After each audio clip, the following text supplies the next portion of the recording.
If you've ever been told that the solution to slow book sales is to post more content, more platforms, more consistency, more everything, this video is for you.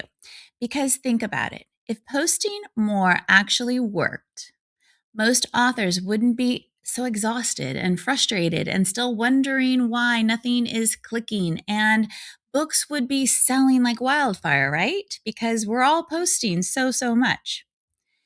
Hey y'all, I'm Melissa Bourbon, bestselling author of more than 35 books and founder of Writer Spark Academy. Thank you for being here and watching. I help writers build both their craft and their author platforms in ways that are sustainable and aligned with how stories actually work. Please like this video and subscribe to this channel. Both those things help other writers find my content, and I really believe it takes a village, and we are that village. Today, I want to talk about why more content isn't the fix and what actually moves readers toward your books.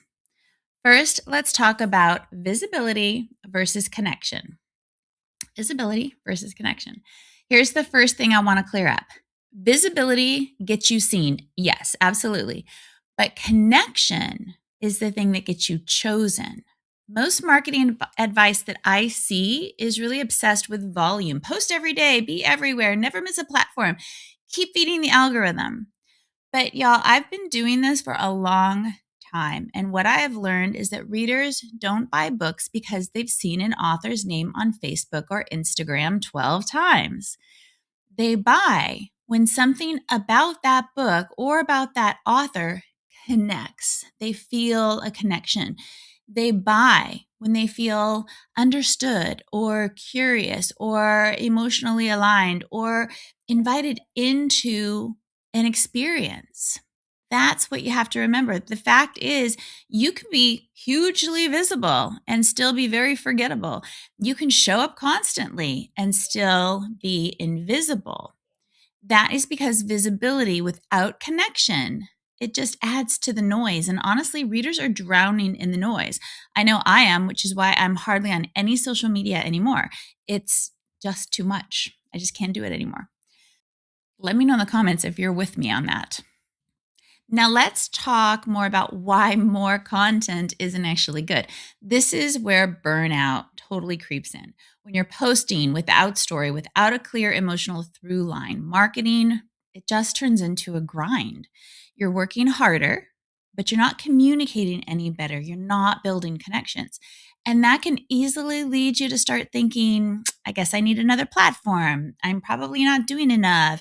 Everyone else seems to have this figured out. Why can't I figure it out? But no.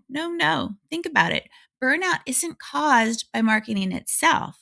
It's caused by marketing that doesn't align with how stories work. Stories are not built on constant output. They are built on meaning and pattern and promise. You're actually promising something to the reader. When your marketing ignores that, it feels endless because it is endless. So, what do you focus on? Instead of asking, where else should I post? Should I be on TikTok now? Do I need to start making videos? How often is enough? I suggest that you reframe those questions and just ask one single question. What am I inviting readers into? Think about that. That question can change everything because one clear story that you tell consistently is going to outperform scattered and random visibility that doesn't have a purpose or an emotional through line every single time. If you shift your mindset, you're not going to need more platforms and more content types and more frantic output, and you're going to avoid the burnout. What you need is a clear emotional promise, a story readers can follow, a sense of what it feels like to read your work so that you're bringing people into that world and you're connecting with them. When readers understand the experience you're offering, they start paying attention. And here's the best part, in my opinion.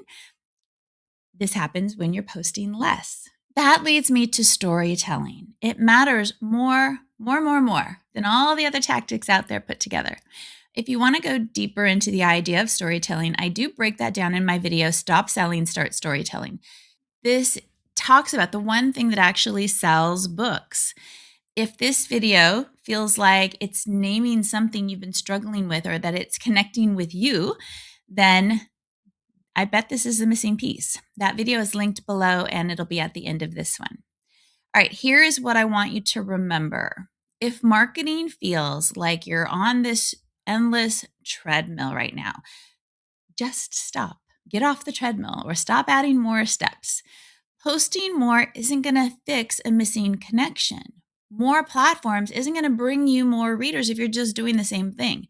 Readers don't choose books because an author worked harder. If only they did, because we all work so hard. If they only knew. They choose books because something about that book or that author and that story clicks for them. And you've got to communicate that. So if you're ready to step off that content hamster wheel and market in a way that actually supports your writing life, again, watch Stop Selling, Start Storytelling next. I hope that it's going to completely change how you approach your book marketing. And if this kind of craft and marketing clarity is helpful, again, please make sure to subscribe to this channel. I post new videos every week, Marketing Monday and Craft Thursday, all to help writers build stories and careers that can truly last. I've been doing this since 2008. Okay, that's it. I will see you next time. Until then, happy writing. Ain't never needed Poppy's blessing, no. You need keep working just to get it though. I know she carried your whole world.